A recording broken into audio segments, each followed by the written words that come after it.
Hey, take a look at this.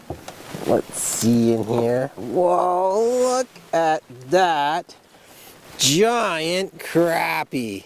That's a 15-incher right there. I'm out here today with fellow editor with Ontario Outdoors, Bob Bailey. We're both longtime fans of catching crappies, and we recently co-authored an article for Ontario Outdoors.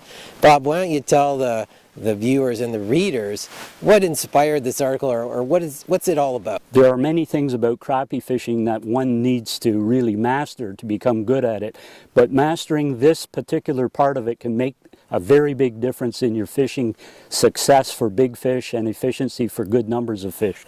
And what it means fundamentally is that from the time that lure, or usually a jig for crappies, hits the surface, it's the rate of drop through the water down to the bottom that really matters. And the way in which that matters is that when the fish are less active, as you know, a lot of anglers believe that crappie bite upwardly, and they do, but they also bite in from the side.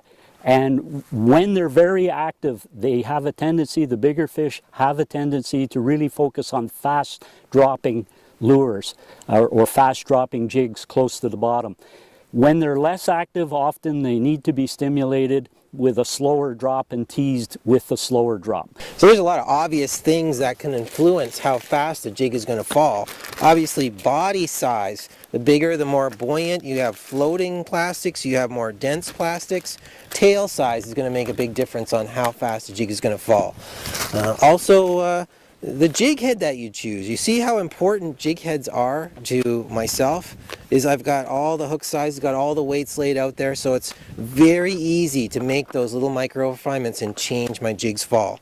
But there's still yet another element to mastering the drop that's harder to explain. It's not as obvious. Sometimes you'll have two anglers. I'm sure you've seen this. Two anglers side by side fishing. One seems to be catching all the fish, using exactly the same lures.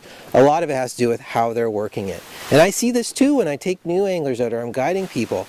It's something you try to teach them.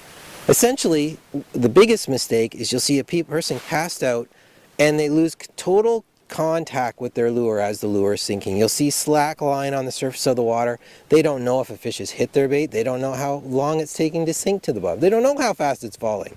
So the first thing I would suggest for people is fish on a semi-slack line. You cast out and you always manage the slack line between your rod tip and your jig. Know how fast it's falling. What oftentimes happens too, to explain why one angler's catching more fish than another, and jigs are really versatile this way, is sometimes you're not even hitting the bottom. You're swimming mid-depth. Maybe you're hopping. Maybe you're just straight dragging it. All these little things can make the difference on catching a lot of fish and conceivably catching none at all. Trust me, folks, you mastered the drop and you've gone a long ways to mastering those slab crappies.